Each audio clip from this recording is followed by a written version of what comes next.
반갑습니다. 간밤에 눈이 와서 길이 미끄러워도 불구하고 오늘 이렇게 하나님께 나와서 예배드리는 여러분들의 이 모습을 하나님이 기억하시고 하늘나라 생명책에 기록하시고 한 주간 동안 여러분들의 삶 속에 함께 해주신 축복이 차고 넘칠 줄로 믿습니다. 아멘. 스님 한 분이 탁발 수행을 하면서 하루는 구두쇠인 놀부집에 시주를 하도록 갔습니다.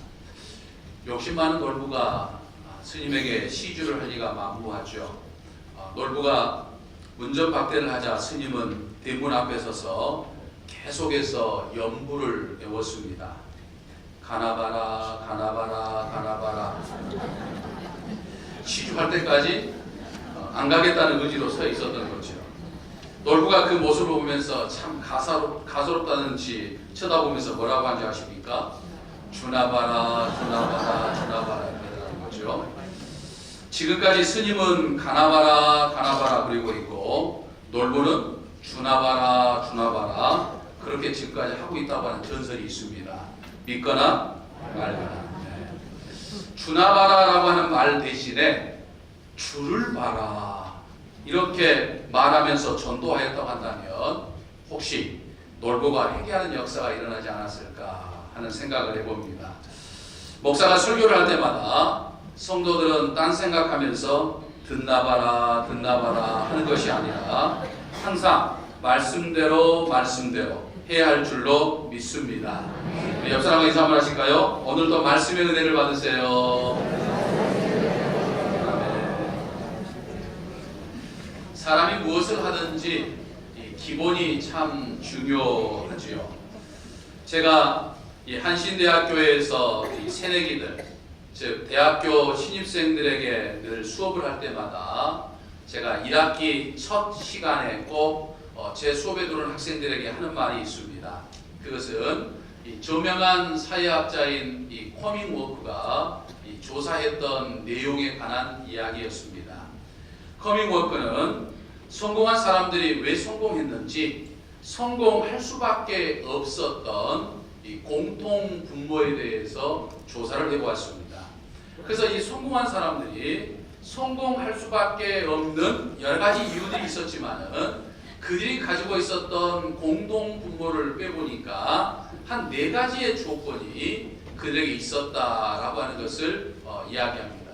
첫 번째로는요, 머리가 좋았다는 거예요. 그러니까 남들보다 좋은 머리를 가지고서 성공한 삶을 살았다 그렇게 이야기합니다. 그 다음에 두 번째로는요, 지식이 있었다는 거예요. 그러니까 자신이 가지고 있는 이 지식을 가지고서 이 성공한 삶을 살았다라고 하는 거죠. 세 번째로는 기술이 남달랐다는 거죠. 그러니까 자신이 가지고 있는 기술과 자신의 어떤 노하우를 가지고서 성공한 삶을 살았다 이렇게 이야기를 합니다. 마지막 네 번째로는요, 태도가 성공을 이끌었다라고 하는 거죠. 그들의 삶의 태도, 그들의 삶의 태도가 그들을 성공한 삶으로 이끌었다는 거죠. 그러니까 태도라고 하는 것은 어떤 일을 하는 데 있어서 그 일에 대한 성실함을 이야기하고 있는 거죠. 다시 말해서 기본이 잘 되어 있었다라고 하는 거죠. 그러니까 기본이 잘 되어 있어서 그 기본을 통해서 성공한 삶을 살았다라고 하는 거죠. 그런데 놀라운 것은 성공한 사람들을 성공을 이끌었던 이 4가지의 요소, 머리, 지식, 기술, 태도, 이 4가지 요소 가운데 앞서 말한 3가지 요소 뭐였습니까? 머리, 지식, 기술, 이걸로 성공한 사람들은 성공한 사람들의 7%밖에 되지 않는다. 그러니까 머리나 기술이나 지식으로 성공한 사람은 그렇게 많지 않다는 거죠. 오히려 마지막 4번째인 태도 때문에 그들의 삶의 태도, 그들이 가지고 있는 일에 대한 어떤 성실함, 이 기본적인 것이 오히려 그 사람을 성공으로 이끌었다라고 하는 퍼센트가 97%나 되었다, 93%나 되었다라고 하는 거죠. 그러니까 사실은 이 커밍워크가 연구한 조사 결과에 의하면 오늘 우리같이 평범한 사람들은 머리라든지 또는 지식이라든지 기술로서 성공하기는 쉽지 않는 거죠. 그러나 우리의 삶의 태도만 바르다고 한다면, 다시 말해서 우리가 기본만 충실하다고 한다면 얼마든지 성공할 수 있다라고 하는 거죠. 그러니까 대학교 새내기들에게, 이제 막 신입생들에게 너희들이 대학생 한 4년 동안 또는 너희들이 수업을 들을 때 그 수업에 대한 기본만 충실하게 하게 되면 성공한 인생이 될 수 있을 것이다 라고 하는 것을 이야기하는 거죠. 미국의 유명한 카네기 철강 회사에 이 카네기 회장의 뒤를 이었던 사람이 이 찰스 스웸이라고 하는 사람입니다. 근데 그는 초등학교밖에 나오지 못하는 아주 평범한 사람이었습니다. 그러니까 철강 회사에 아주 굳이 잡일을 하는 그런 사람으로 취직을 했죠. 근데 그가 맡은 일은 여러 가지 잡다한 일이었지만은 그는 그 일을 할 때마다 마음속에 그런 생각을 했다는 거예요. 내게 일할 수 있는 것도 참 감사하다라고 생각하면서 내가 무슨 일을 하든지 그 일에 대해서 내가 최선을 다하겠다라고 생각을 했습니다. 그래서 매일 공장의 구석을 정리하고 깨끗이 청소를 했죠. 마치 자신의 집처럼 또는 자기가 이 공장의 주인인 것처럼 최선을 다해서 공장에서 열심히 일하며 청소를 했습니다. 그런 모습을 보고 사람들이 처음에는 비웃었죠. 저렇게 일한다고 해서 뭐 누가 특별히 알아주긴 하나, 뭐 돈을 더 주긴 하나, 뭐 그래봐야 여러 가지 잡다한 일을 하는 그런 임시기업이 불과할 것인데 그렇게 비웃었죠. 그러나 찰스는 다른 사람의 비난에도 아랑곳하지 않고 비가 오나 눈이 오나 꾸준하게 공장을 깨끗이 정리하고 청소하면서 열심히 일했다는 거죠. 그러한 그의 행동과 삶의 태도가 점차 사람들에게 감동을 주었습니다. 결국 그의 성실함을 인정받아서 이제 임시직에서 정식 사원으로 발탁이 되었습니다. 그는 정식 사원이 되고 난 이후에도 그는 이전과도 똑같이 한결같이 성실한 자세와 태도로서 모든 일에 최선을 다했다는 거죠. 결국 그의 행동이 소문이 났고 사장의 귀에까지 들어가서 결국 카네기 사장이 그를 비서로 채용하는 아주 발탁을 했다는 거죠. 그리고 훗날 이제 강철왕 카네기가 연로하여서 은퇴할 때가 되었습니다.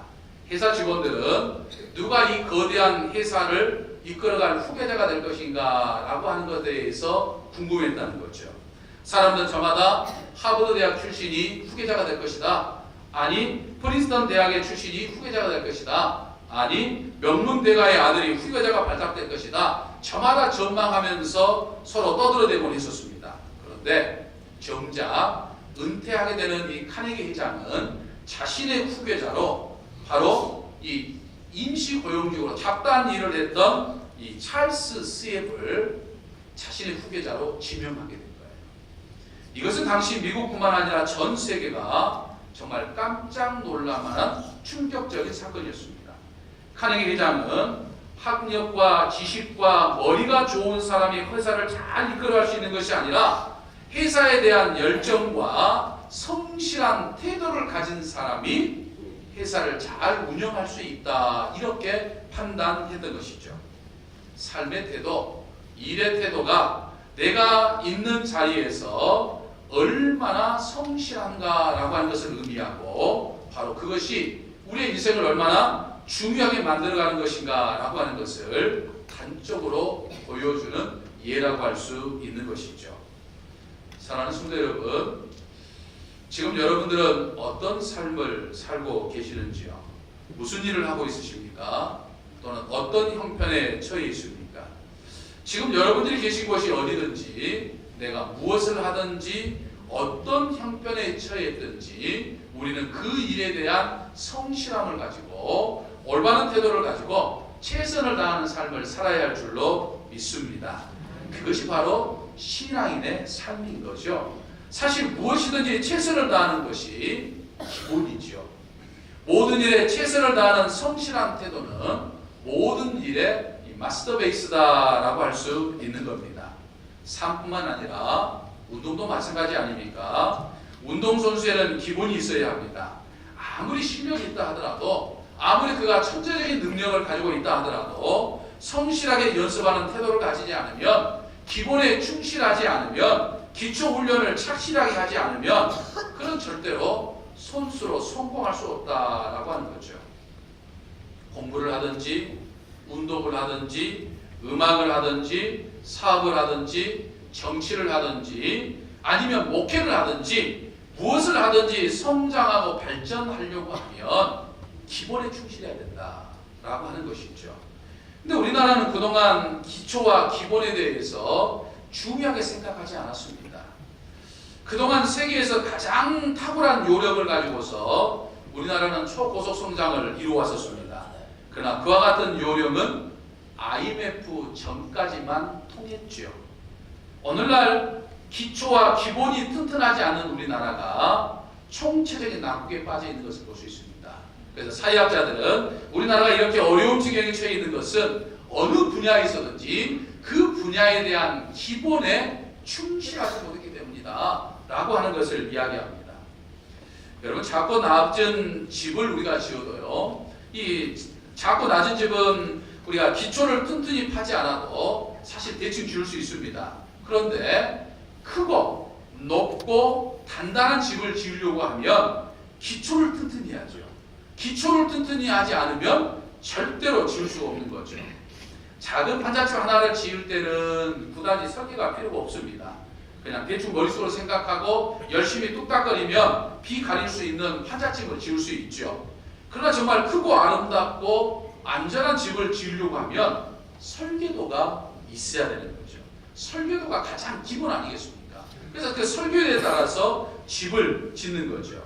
그런데 만일 그것을 무시하고 아무 편나 생각나는 대로 짓는다고 한다면 그 집은 반드시 무너지게 되어 있는 것입니다.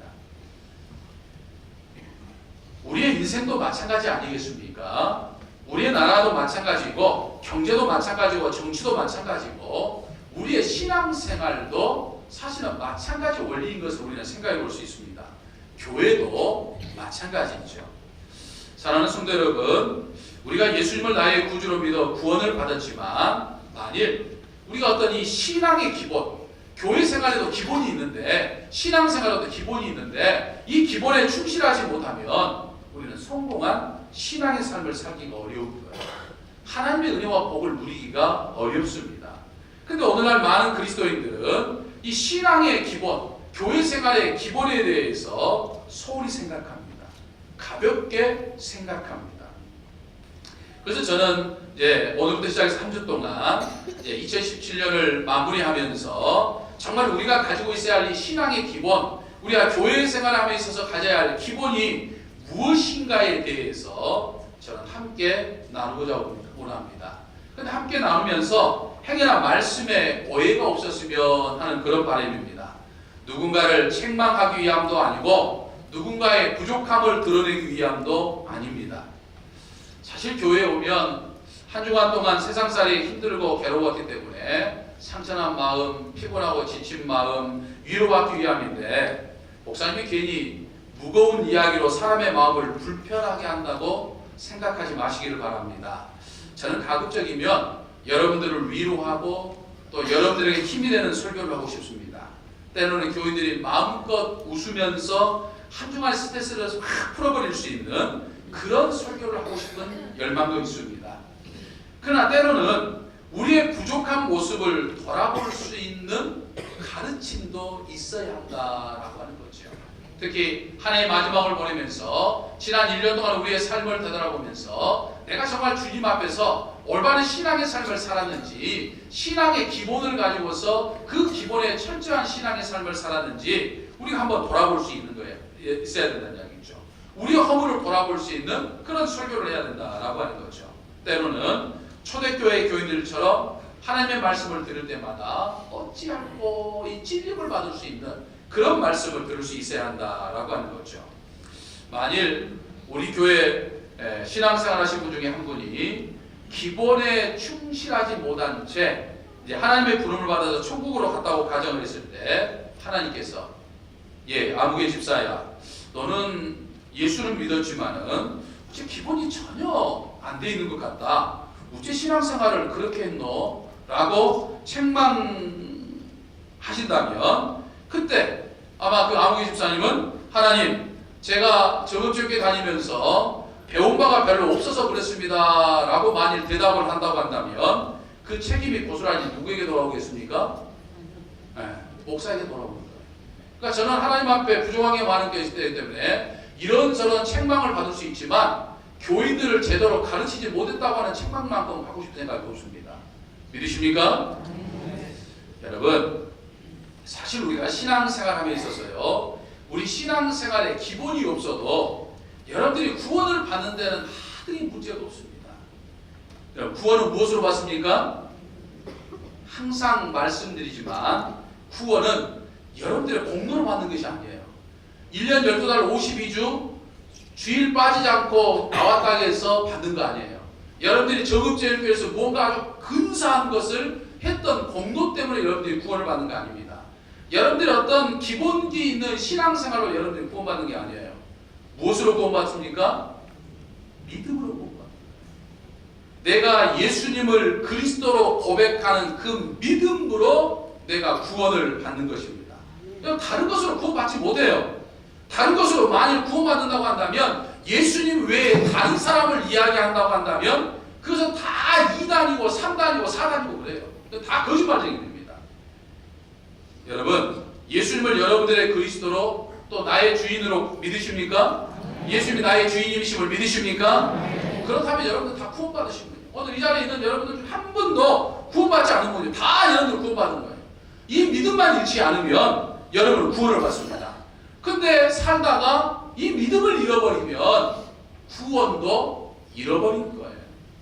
구원파나 신천지가 와서 이단이 제 아무리 이단이 와서 당신 구원받았습니까? 구원받았다고 하면 구원받은 증거를 대십시오. 밤낮 이렇게 하나님 앞에 죄를 짓고 실수하고 잘못하고 허물을 드리는 삶을 사는데 어떻게 당신이 구원받았다고 이야기할 수 있겠습니까? 구원받은 증거를 한번 대보십시오 라고 이야기하면서 여러분들을 제 아무리 막 뒤흔들고 하더라도 여러분이 구원받은 것에 대해서 전혀 변함이 없어요.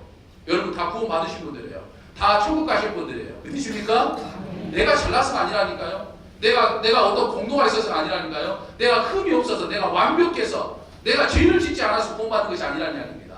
내가 죄인이지만, 내가 흠이 있지만, 내가 하나님 앞에 부족하지만, 내가 예수님을 구주로 고백하는 그 믿음을 통해서 죄 있음에도 불구하고 의롭다고 인정해 주시고, 흠이 있음에도 불구하고 흠이 없다고 인정해 주셔서 구원을 주시는 것이 바로 우리 하나님이셔요.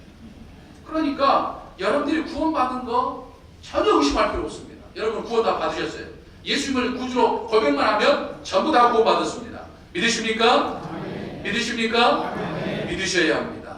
여러분들의 구원을 절대로 의심하지 마시길 바랍니다. 예수님을 구주로 믿는 우리 모두는 다 구원받았습니다.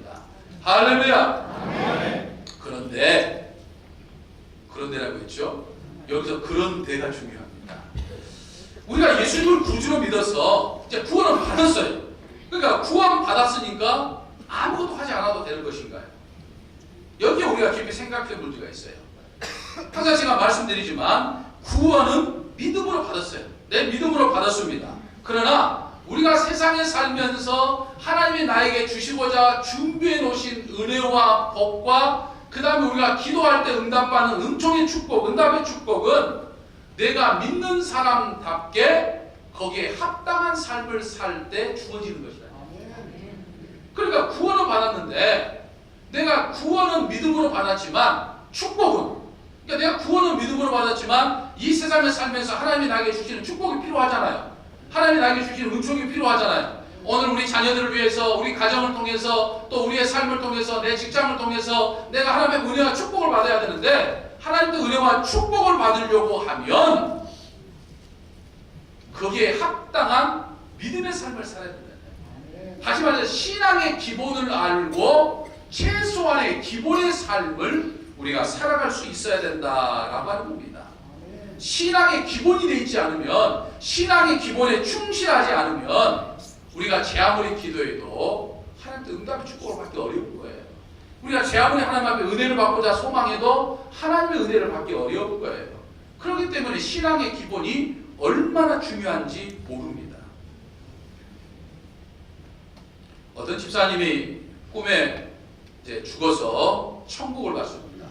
그랬더니 예수님께서 맨발로 뛰쳐나가지고 아주 반갑게 맞이해 주세요. 아이고 아무개 집사야 잘 왔다. 세상에 살면서 얼마나 수고가 많았니. 내가 세상에 살면서 나를 믿었으니까 내가 너를 이렇게 구원해서 너를 영접하고 이렇게 나왔다. 자, 배가 고프지? 우리 식사하러 가자. 그렇게 해서 이제 천국에 도착하자마자 천국 식당에 가서 예수님과 함께 식사를 하게 되는 영광을 누리게 되었어요. 식당이 너무나도 아름답고 화목했고 무엇보다도 예수님과 함께 식사를 한다고 하는 것이 정말 꿈만 같았어요. 집사님은 연신 감탄하면서 이제 예수님이 안내하신 대로 식당으로 들어가서 이제 중간쯤 테이블에 딱 자리를 차지하고 앉았습니다. 예수님께서 잠시 기다리라고 말씀하시면서 손수 주방에 가셔가지고 이제 음식을 챙겨 오셨다고 그랬어요. 그래서 혼자 있으면서 두리번 주변을 살펴봤더니 아니 저 앞자리에 김 집사가 미리 와서 지금 음식을 맛있게 먹고 있는 거예요. 반가운 마음보다는 저 김 집사가 지금 무엇을 먹고 있나 궁금해서 한참 찾아봤더니 김 집사가 탕수육을 아주 맛있게 먹고 있더라고요.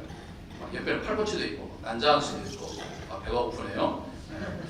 김 집사가 먹는 모습을 보면서 야, 저 모습 보니까 나는 예수님이 더 맛있는 것을 만들어서 주시겠구나 라고 생각하고 기다리고 있는데 예수님께서 자신에게 먹으라고 건네주는 음식은 달랑 짜장면 한 그릇이었어요. 그래서 예수님 이럴 수 있습니까? 김 집사는 저렇게 맛있는 음식을 먹고 있는데 왜 저에게는 달랑 짜장면 한 그릇만 주십니까? 정말 섭섭합니다 라고 이야기를 했어요. 그자 예수님 말씀하시기를 아무개 집사야 너무 섭섭하게 생각하지 말아라. 박 집사는 너는 그래도 짜장면도 하나 먹고 있지만 먼저 온 박 집사는 지금 짜장면 한 그릇도 못 먹고 지금 배달 나가 있단다. 그렇게 이야기를 하더라는 거예요. 그러면서 그러니까 세상에 살면서 신앙생활하면서 좀 교회에서 열심히 신앙생활 좀 하지 왜 세상에 살면서 믿어서 구원을 받았지만 천국에서 누릴 은혜는 쌓아두지 못하고 살았니? 라고 이야기하시더라는 거예요. 그래서 깜짝 놀라서 잠에 깬 집사님이 그 뒤로부터 교회에서 정말 열심히 신앙생활을 했다라고 하는 그런 이야기가 있습니다. 사랑하는 성도 여러분, 세상의 모든 일에도 기본이 있듯이 우리 교회에서의 신앙생활 하는데도 기본이 있어야 합니다. 그러니까 세상에 살면서 기본이 잘 돼야 성공하듯이 우리가 신앙생활에도 기본이 잘 되어야 정말 성공한 신앙의 삶을 살아갈 수 있고 하나님이 주시는 복과 은혜를 누리는 삶을 살아갈 수 있는 것이죠. 그래서 저는 2017년 종을 가는 이때에 서론적으로 이렇게 지금 기본에 관한 이야기를 하는 것은 우리가 다음 주부터 2주 동안 정말 신앙의 기본, 우리가 정말 세상에 살면서 우리가 신앙생활 하면서 우리가 교회에서 믿음의 삶을 살아가면서 정말 내가 지키며 살아야 할 신앙의 기본이 뭐냐라고 하는 것을 살펴보기 원합니다 라고 하는 것이죠. 미국 복음주의 목사인 이 토조 목사님께서 오늘날 교회에 세 가지의 문제가 있다 이렇게 이야기를 했습니다. 첫 번째 문제는요, 성도의 믿음이 성장하지 않고 마치 어린아이와 같은 상태에 머물러 있다라고 하는 것이죠. 두 번째 문제는요, 성도가 교회 안에서 마땅히 해야 할 일이 있는데 그 일을 하지 못하고 창담만 하고 있다는 거예요. 바라만 보고 있다는 거예요. 세 번째 문제는 성도가 서로 일치하지 않고 분열과 다툼만 일삼고 있다 이렇게 이야기했습니다. 근데 여러분 사실 이 토조 목사님이 진단하는 교회 모습은 미국 교회 모습이었거든요. 그러니까 미국 교회 모습에 세 가지 문제가 있었다 이렇게 지금 진단한 거예요. 근데 여러분 가만히 생각해 보면 단순히 미국 교회를 진단한 모습인데 오늘날 한국 교회가 미국 교회를 지금 닮아가고 있는, 쫓아가고 있는 거거든요. 지금 미국 교회가 가지고 있었던 문제가 오늘날 지금 한국 교회가 가지고 있는 문제인 것을 여러분들 볼 수 있지 않습니까? 성도들이 신앙생활하면서 믿음이 자라지 않습니다. 옛날 믿음보다 더 못해가는 것들을 보게 되죠. 두 번째로 교회 안에서 해야 할 일들이 많음에도 불구하고 방관자로 보내는 사람들이 너무나 많아요. 그리고 교회가 서로 분열과 다툼이 일삼고 있는 것이 한국교회의 모습입니다. 그런데 여러분 이 세 가지의 모습이 사실은 기본을 잃어버렸기 때문에 신앙의 기본을 잃어버렸기 때문에 발생되는 현상들이다라고 하는 거죠. 그러므로 이 신앙의 기본, 우리가 한 주간 동안 살아감에 있어서 내가 가져야 할 신앙의 기본이 무엇일까? 내가 정말 어떤 걸 지금 1년 동안 살면서 놓치고 있는 것일까? 라고 하는 것들을 생각해 보면서 이제 2주 동안 우리의 신앙의 기본을 한번 생각해 보면서 우리의 신앙의 기본을 회복하는, 잃어버렸던 것을 다시금 찾는, 미처 생각지 못했던 것들을 깨닫는, 그리고 실천하는 그런 삶을 통해서 하나님이 2017년을 잘 마무리하고 2018년 동안 우리에게 주시고자 하는 은혜와 복을, 그리고 응답의 축복을 충만히 받으며 사는 저와 여러분이 되시기를 주님의 이름으로 간절히 축원합니다. 기도하겠습니다. 사랑의 아버지 하나님, 험난한 이 세상에서 예수님이 저희의 그리스도가 되심을 믿게 하시고 그리고 구원받게 해주시니 감사합니다. 그러나 저희가 구원받는 것으로만 머물지 않게 하시고 구원받은 사람답게 기본에 충실한 신앙의 삶을 살게 하여 주셔서 하나님이 주시는 복, 하나님이 주시는 은혜, 하나님이 주시는 응답의 축복을 날마다 누리며 살게 하여 주시옵소서. 신앙의 기본을 회복하며 살게 하여 주시옵소서. 그리하여 이 땅에 수많은 사람들이 예수님을 믿는 저희들을 부러워하게 하여 주시옵소서. 감사하고 예수님의 이름으로 기도하옵나이다. 아멘. 전능하사 천지를 만드신 내가 믿사오며 그의 아들 우리 주 예수 그리스도를 믿사오니 이는 성령으로 잉태하사 동정녀 마리아에게 나시고 본디오 빌라도에게 고난을 받으사 십자가에 못 박혀 죽으시고 장사한 지 사흘 만에 죽은 자 가운데서 다시 살아나시며 하늘에 오르사 전능하신 하나님 우편에 앉아 계시다가 저희로서 산자와 죽은 자를 심판하러 오시리라. 성령을 믿사오며 거룩한 공효와 성도가 설교하는 것과 죄를 사해 주시는 것과 몸이 다시 사는 것과 영원히 사는 것을 믿사옵나이다. 아멘. 찬송 549장입니다.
늘